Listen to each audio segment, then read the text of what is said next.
Selfish parents used me to pay off debts and then kicked me out. I left, but they forgot that I was paying my sisters, so I stopped paying her rent to spite them, and now parents. It all started when my lease was almost up and I couldn't find a decent place to live to save my life.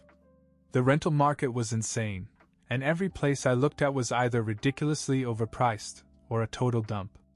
I didn't want to rush into signing a lease only to regret it later, so I figured I needed a temporary solution. My parents called me one night while I was venting to my buddy about my situation, and they offered me a place to crash while I sorted things out. I was reluctant, to say the least. Living with them wasn't exactly part of the plan. Our relationship was complicated. But they insisted, saying they had plenty of room and that it would save me from burning money on a hotel or short-term rental. Reluctantly, I agreed. I figured it would only be for a few weeks, a month at the most. The day I moved in, I didn't even unpack all my stuff. Most of my stuff stayed in the car because I knew in the back of my mind that this wasn't a long-term arrangement. It wasn't comfortable, but it was better than wasting money. When I walked in the door, my mom gave me a big hug and my dad patted me on the back like we were the perfect family. It almost made me forget how tense things had been between us over the years. It wasn't terrible at first. They cooked for me, made small talk over dinner, and even acted genuinely interested in my apartment search. I thought maybe I'd been too hard on them, that they were trying to make up for the past. But then, just a few days in, the little favors started. It started innocently enough. My mom needed $50 for groceries because she left her wallet at home while shopping. My dad needed $100 to cover a bill he swore he'd pay me back the next day. I didn't think much of it at the time. They'd helped me out when I was younger, right? I owed them a little, didn't I? But soon the requests got bigger. They told me about some unexpected medical expenses. The insurance didn't cover this part, my mother said. That was $2,000 gone. Then it was the car, a major repair they couldn't put off. Another $1,500. And then the big one, $10,000 for emergency repairs to the house. The roof could fall in any day, my dad said. At this point, I began to feel like a walking ATM. Every time I thought it was the last request, something else came up. The thing was, they weren't just asking, they were framing it as if they were doing me a favor by letting me stay with them, so the least I could do was help out. It was subtle, but effective. Weeks went by and I hadn't saved a dime. If anything, I was hemorrhaging money faster than when I was renting. By the 5th week, I couldn't take it anymore. I told them we had to talk. I planned to be calm about it, to lay it all out and make them see how unfair this whole arrangement had become. But as soon as I brought it up, all hell broke loose.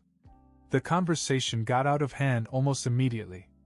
I started by saying that I felt like I was being taken advantage of, but before I could finish, my dad jumped in. Taken advantage of? Are you serious? You're living here for free. Do you think that comes with no strings attached? We help you, so you help us. It's as simple as that. My mother also chimed in. You're being selfish. We paid for everything when you were little.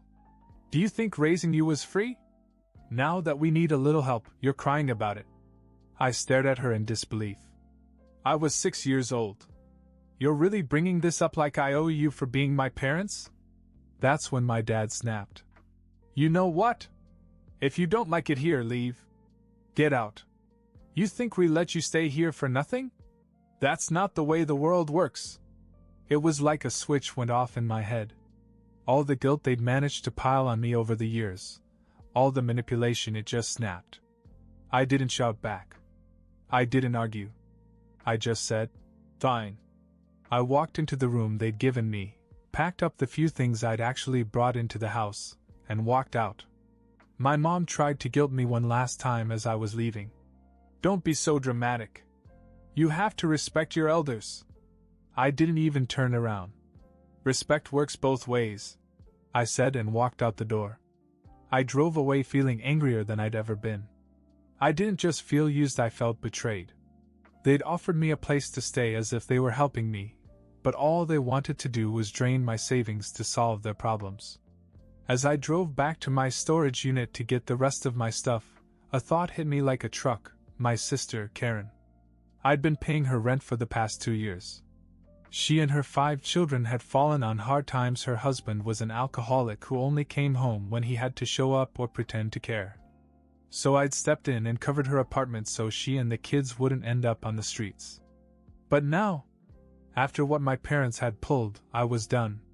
If they thought I was an endless source of money, they had another thing coming. I called Karen that night. "Hey, just a heads up, I can't pay your rent anymore." Surprisingly, she didn't sound mad. Just tired. "I understand," she said. "I know it's been hard on you too." It wasn't a long conversation, but it ended on a good note.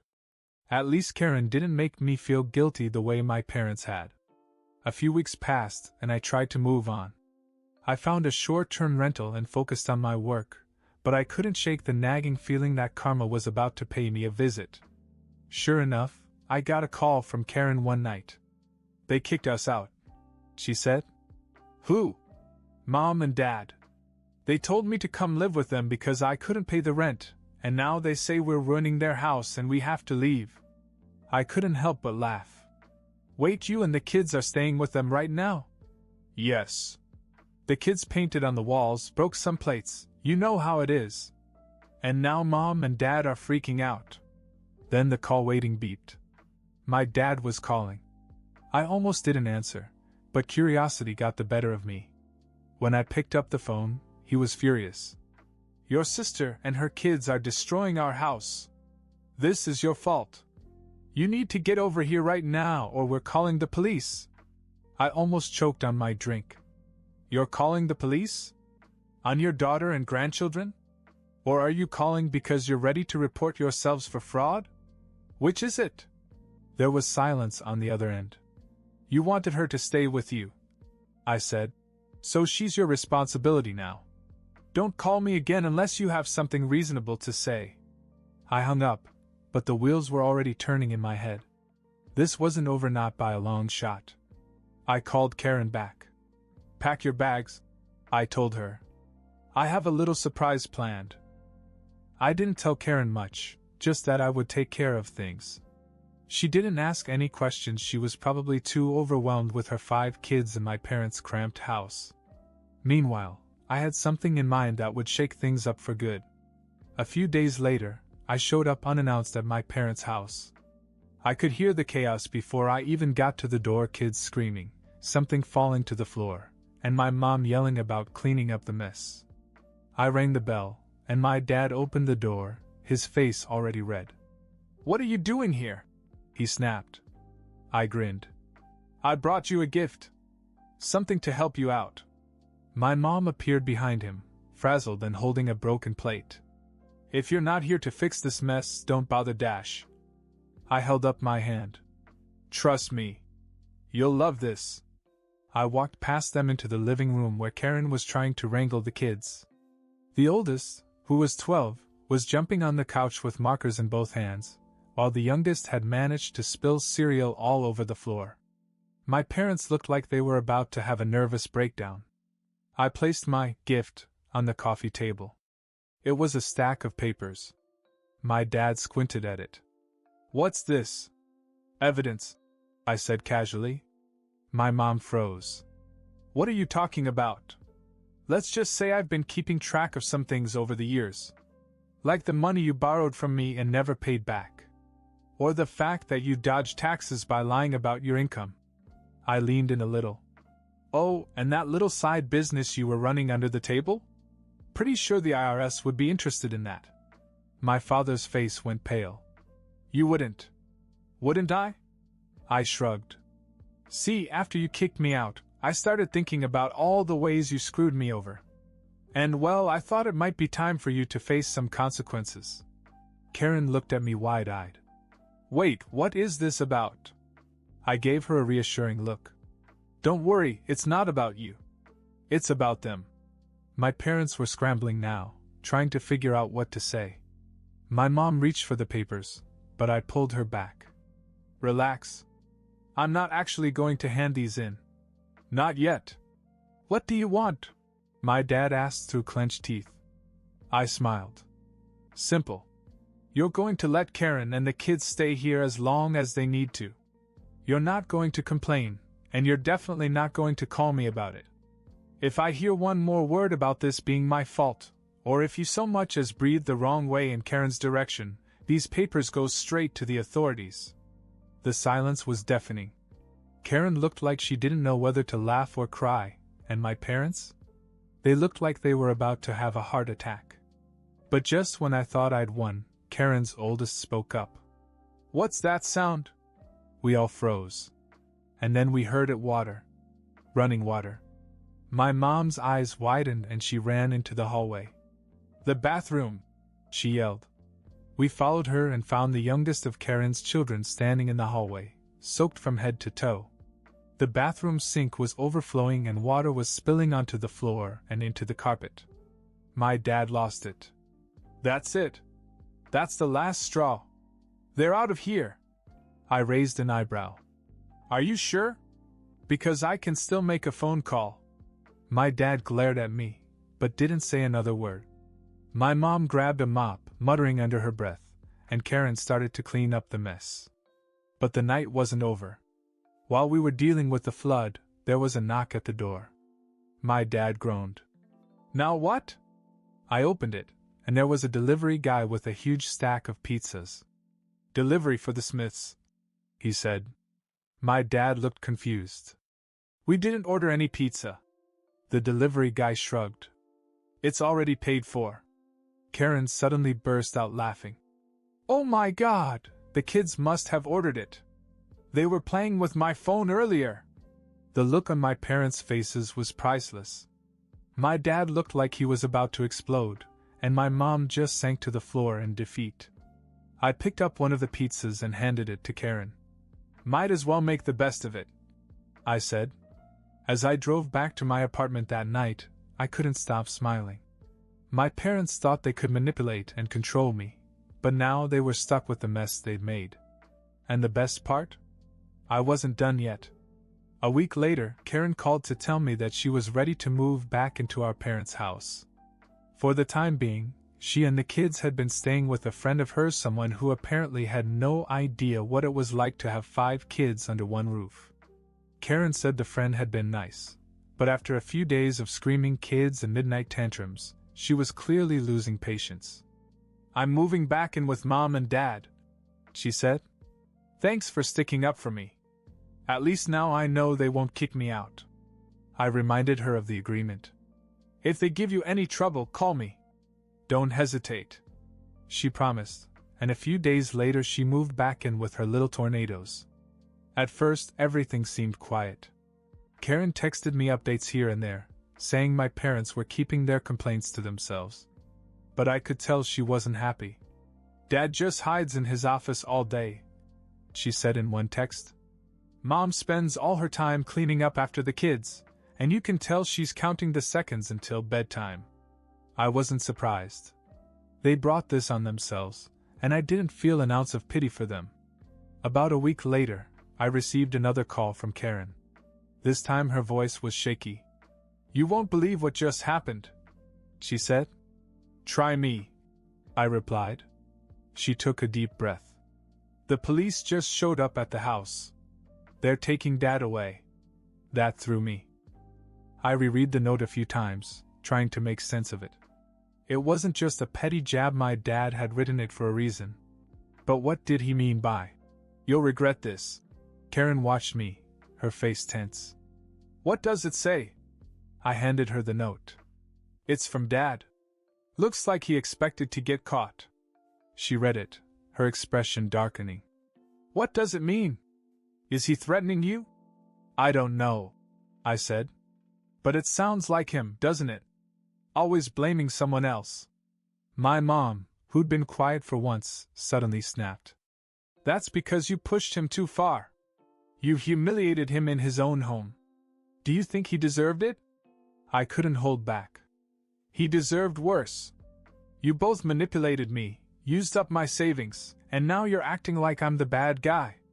If anything, I regret not doing something sooner. Karen stepped between us. Enough. This isn't helping. She turned to me. What are you going to do about it? I shrugged. What can I do? Dad's in jail, and whatever plan he's alluding to in that note is probably just him trying to scare me. He's not really in a position to do anything right now. But I was wrong. The next day I got a call from my landlord, my old landlord, from the apartment I'd moved out of before I went to live with my parents. We have a problem, he said. What kind of problem? I asked. You owe us damages. Damages? I frowned. I haven't lived there in months. The place was spotless when I left. That's not what the pictures show, he said, and then he sent me a set of photos. I opened them and stared, stunned. The apartment was trashed, holes in the walls, broken furniture, graffiti on the counters. That wasn't me, I said immediately. Well, someone listed your name and contact information when they checked in after you moved out, the landlord said. And unless you can prove otherwise, you're on the hook for this. My blood ran cold. Who checked in? He hesitated. Some guy named Steve. Said he was a friend of yours. Steve. My dad's drinking buddy. It didn't take a genius to put that together. My dad must have let Steve crash at the apartment after I left, knowing full well that I'd be the one held responsible. That was what the note meant. I'll take care of it, I told the landlord and hung up. I called Karen immediately and told her what had happened. She was as angry as I was. How can he be so petty? He's in jail, for God's sake.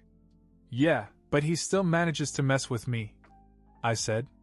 Karen sighed. What are you going to do? I thought for a second. I'm not going to let him win. That's what I'm going to do. Over the next few days, I started digging through every piece of paper and record I had. If my dad was going to play games, I was going to make sure he lost. But just as I was getting ready to fight back, something unexpected happened. Karen called me late one night, her voice shaking. I think someone's watching the house. What do you mean? I asked. There's a car parked down the street. It's been there for hours, and I've seen the same car here a couple of times this week. I think it's following me. I grabbed my keys. I'm coming over. When I got there, I saw the car Karen was talking about, a beat-up sedan with tinted windows. It was parked a few doors down, the engine idling. I walked right up to it, trying to see who was inside, but the windows were too dark. As soon as I got close, the car took off, tires screeching. I watched it disappear down the street, my mind racing. This wasn't just about money anymore. Someone was sending a message, and I had a feeling it wasn't just my dad pulling the strings. After the car took off, I knew this wasn't just about my dad anymore. Someone was doing his dirty work, and I wasn't going to let it go. I gathered everything I had, proof of my dad's shady business dealings, his unpaid taxes, and even statements from people he'd ripped off over the years. Then I hired a private investigator to look into Steve, the guy behind the vandalism and stalking.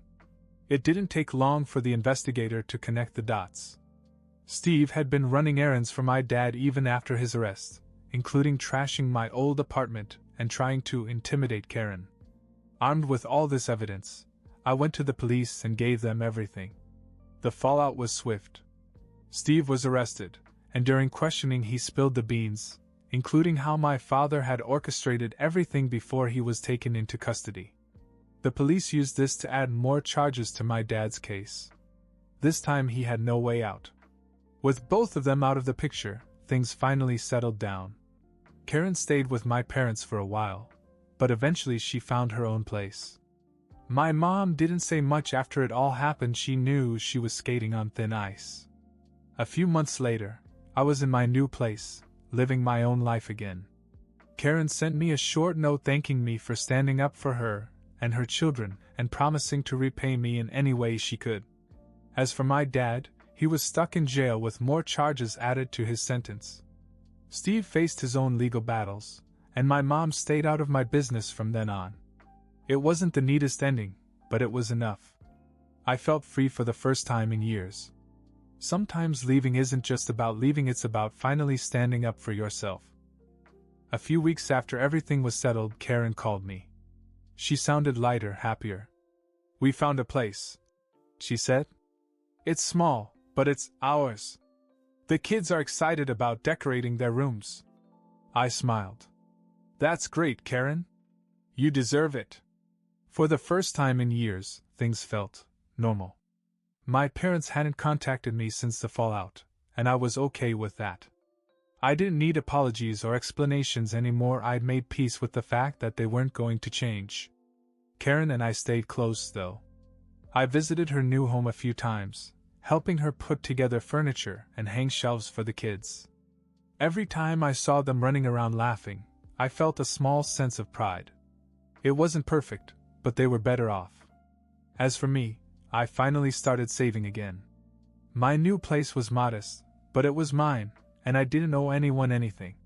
Sometimes the cleanest break isn't just about cutting ties, it's about building something better with the people who really matter.